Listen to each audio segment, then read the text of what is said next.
together after 4 decades. Good evening, I'm Cindy Hilcher. And I'm Don Shelby. Tonight, the net connects. For most of his 40 years, Bob Tollison wondered about his birth father. As Frederica Freiberg reports, late this afternoon, the wondering and the waiting stopped. Found one name. Bob Tollison was just tinkering around on the internet Friday night when he decided to type in his dad's name. Now, a few years ago, his adoptive mom had given him his birth records, which included his birth father's name. I mean, I've got a guy in Washington. There's another guy in Washington. I didn't 8 listings by the same name came up under the switchboard find a person entry. The second Earl Thames Bob telephoned verified his hunch. O positive blood type. He's O positive. Had blonde hair when I was little. He had blonde hair when he was younger. Next, Bob had some childhood photos of himself express delivered to Earl Thames in Jackson, Mississippi. Just hours ago, Mrs. Thames called Bob with the news. How you doing? She says, Bob. I says, yeah. She says, Earl told me to tell you you better think about coming down to Jackson, Mississippi. It seems Earl took a look at Bob's pictures and decided the resemblance was so close to his own features, they simply had to be father and son. And it's like all of a sudden I can explain now where things came from. Tomorrow night, we have arranged for father and son to reunite via satellite. Now, Bob is coming in from Blaine here to our studios, and his father will go to Jackson, Mississippi. Fred, do we know, better yet, does Bob know the circumstances of his birth?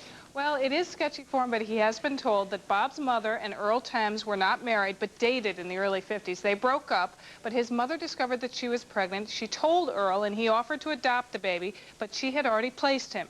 Now, years later, when Earl Thames did marry and tried to have children, doctors told him he could not. And he always figured his young girlfriend was mistaken about the identity of the child's father. Well, neither child or son believes there's any mistake tonight. Thank you very much. Tonight, after more than 40 years, a son meets his birth father. Still to come, a family reunion you'll see only on 4. We'll be back to the ice for Winnie Broke. The NCAA made its ruling, but will Winnie do? And you might zoom past them, but these are some commercials you'll want to see. This in tonight's Dimension. WCCO4 News starts right now. Proud to serve the heart of the Midwest. This is the hometown team. WCCO 4 News. Hey, Bob. Tonight, perfect strangers are about to become best friends. The internet and WCCO TV facilitate an emotional family reunion. Good evening, everybody. I'm Don Shelby. And I'm Amelia Santinello in for Colleen Needles. For 44 years, Bob Tollison never knew where his father was. There was no real wondering for Earl Thames. He didn't even know he had a son. But Bob tracked Earl down last week while trolling on the internet. With the help of our satellite equipment and reporter Frederica Freiberg, the Minnesota Sun met his Mississippi dad tonight. Cool. My heart's beating so fast and so hard, that's the only thing I'm thinking about right now. Bob Tollison was a bundle of nerves just ahead of the television reunion. But he has been since he accidentally found his dad on the internet Friday night. Just tinkering around, he came upon a Find a Person page and typed in the name his adoptive mom had shared with him just a few years ago. A few phone calls later, the two realized they are indeed father and son, and both eagerly agreed to a satellite reunion. Hey, Bob. I don't know what to say, Earl. I mean, it's like, 44 years. Well, all I can say, you just lucky. Why is he lucky? Look like me. Indeed, the two do look just alike, 65-year-old Earl Thames and his 44-year-old son, Bob Tollison. Well, I'm fortunate, number one, that my adopted mom made the information available to me. I'm even more fortunate that I was able to put it to use to find you, because now I can see where, I get my features from, and I know how tall you are, and I know where I got my height from, and I know where Andrea got her height from, and it's almost like a miracle, but... Just sit around and go over things. Yeah, 44 years.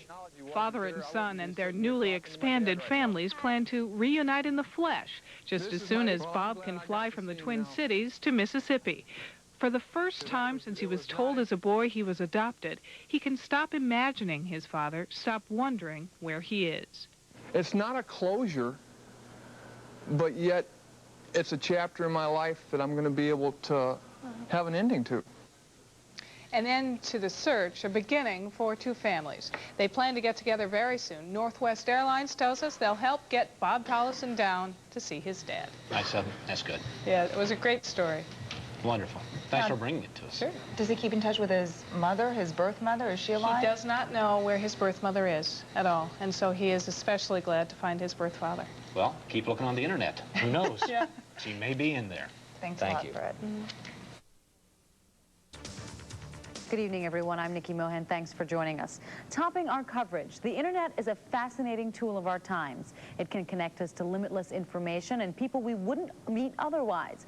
Well, that's how a son met his long-lost father, and JTV 12's Beverly Thomas witnessed their first meeting at the airport. For the first time in 44 years, Earl Timms of Jackson will finally get to meet the son he never knew he had. How did he react when he first found out? Time I got my drawers back on, I like to drop them. As he waits at the Jackson International Airport for his son's flight from Minneapolis to arrive, sweaty palms and nerve-wracking anticipation keep him and his family on the edge of their seats. How are you holding up?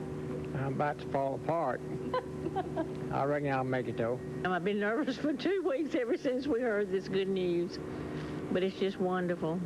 2 weeks ago, his son, Bob Tollison, made the biggest discovery of his life through, of all places, the internet. Within 15 minutes, he found Earl Timms, his biological father. This after his adoptive mom gave him his birth records. Thanks to a satellite link from our JTV studios in Jackson to Bob's home city of Minneapolis, last week was the first time they saw one another, courtesy once again of modern technology. Now I can see where, I get my features from. And now the waiting is over. Bob's flight has arrived. It is finally the moment of truth. After 44 years, the two can finally reach out and touch each other.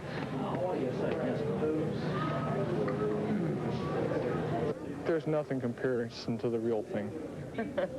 How do you feel? About the same. I just got to part my hearing the other way. Well, we probably making a lot of phone calls. We won't be making too many trips, I don't think. They're about $700-800 a piece. We've got probably 3 or 4 days to catch up on 44 years. And things happened the way they happened, and I'm not going to question the man upstairs. I think there was some divine intervention in him and I getting together. And I'm thankful for that. The father and son look forward to making up for lost time. Beverly Thomas, JTV 12 News, Jackson. The touching reunion has a bittersweet ending. Earl Timms told his son he has cancer from a rare blood disease. The two vow they will spend the time they have left together. Computers can help us do most things. It's a reunion that took technology and 44 years to happen. A Minnesota man meets his birth father for the first time. Good evening, I'm Jim King. Amelia Santinello has the night off. We begin with an emotional and inspirational search that began with a little information and a computer. Then it moved right here to this TV studio. It took over 4 decades, but finally, a father and a son got the chance to meet each other in person, and it's a story you'll see only on 4. Things happened the way they happened, and I'm not going to question the man upstairs. I think there was some divine intervention in him and I getting together. And I'm thankful for that. Bob Tollison's also thankful for the internet. You see, just a few weeks ago, Bob was on the net and came across a Find a Person page. He plugged in the name of his birth father, Earl Timms, a name he'd gotten from his adoptive mother a few years ago. This weekend in the Jackson, Mississippi International Airport, the son from Minnesota met the father from Mississippi.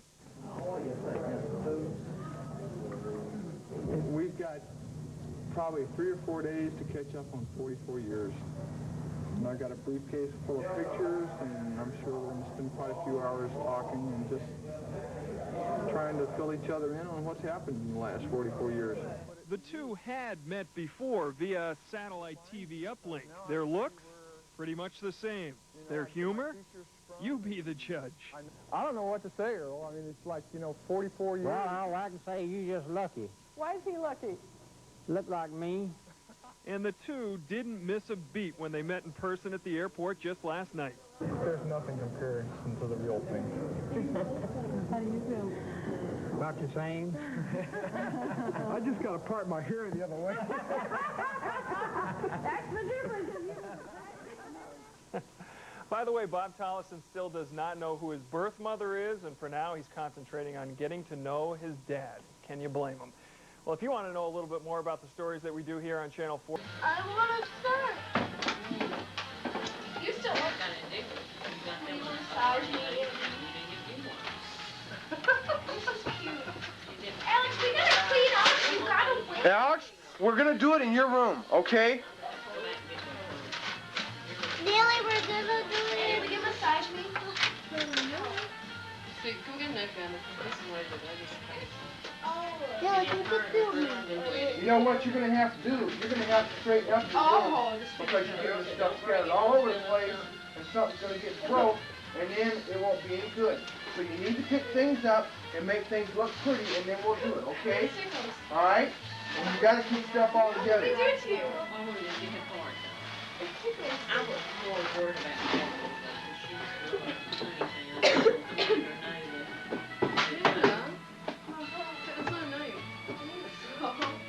Andrea. Say Merry Christmas. Merry Christmas. Happy Halloween. Yeah. Around those guys, no. Like big lights and Oh, man. I remember at first grade graduation. Everybody got awfully quiet when you got the camera going. Have you had a chance to go snowmobiling? That's what I'd love to do. When we went to Breckenridge to ski, we didn't snowmobile. We were going to do it one night. They had a place where you could go and... Don and Mary, you guys can say hi. Hi. Guess who we are? I'm done. There's Nancy's mom. There's Ron. There's Terry. Okay. Displaced a little bit. Me. Yep.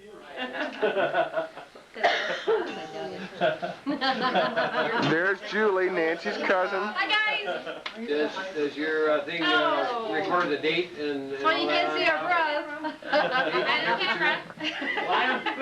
Hey, temperature. Y'all need to get over it. I said hi to the camera, Darrell. Oh, did you? Yes, I did. Okay, sorry. That was running around touching right away. You were coming in. I didn't know that. Put it on there, the weather conditions. Okay, we've got Don Zurich, the local weather forecaster, who's going to give us a weather summary for the last so far. So cold. How cold is it? It's been 40 below zero. No, I think, what is the lowest then? I forgot. Well, it got 28 below. It was 27 below at the airport, and temperatures traditionally are 5 degrees colder up here. In the northern suburbs. And we've got about 40 inches of snow, I believe. Yep. We got about 45. 45. And we've had the coldest Christmas day in over, well, it was a record breaker. In like 50 years. I heard 100. So it's really unusual. The nice thing about all the cold, it keeps a low crime rate. Crime rate's down, and so is the crime keeps down. Go out for the warmth. So let me when you get out and wild stuff. Move it. They make us laugh. Next thing you know, you're going to say, well, I don't like the tape because I don't like the way I...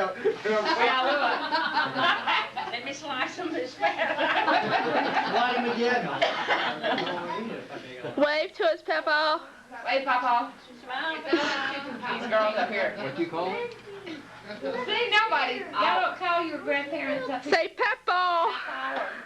No, Peppa, Memo. Must be a southern thing. It's probably a family thing, or do you think it's No, a lot of people in this town, Emma and Papa. Of course not, I was sitting right next to Dad. No, like I was South Anyway, this you know, Virginia. December Grandpappy's. Yeah. Heard that. 27. Grandma, My Grandpa. At the top. They call me Mimi. Get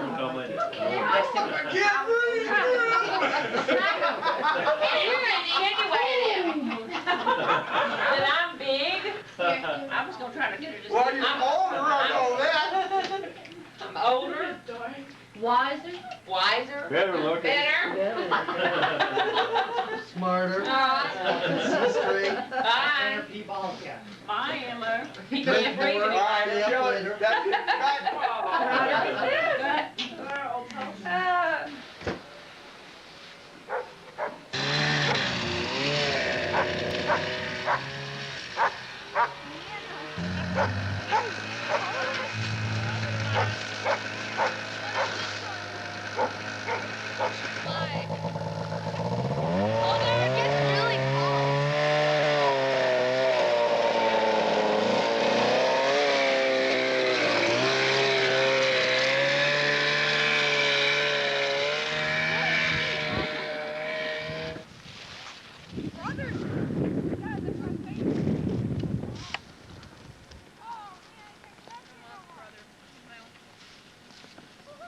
Hey, Emma, wave to everybody.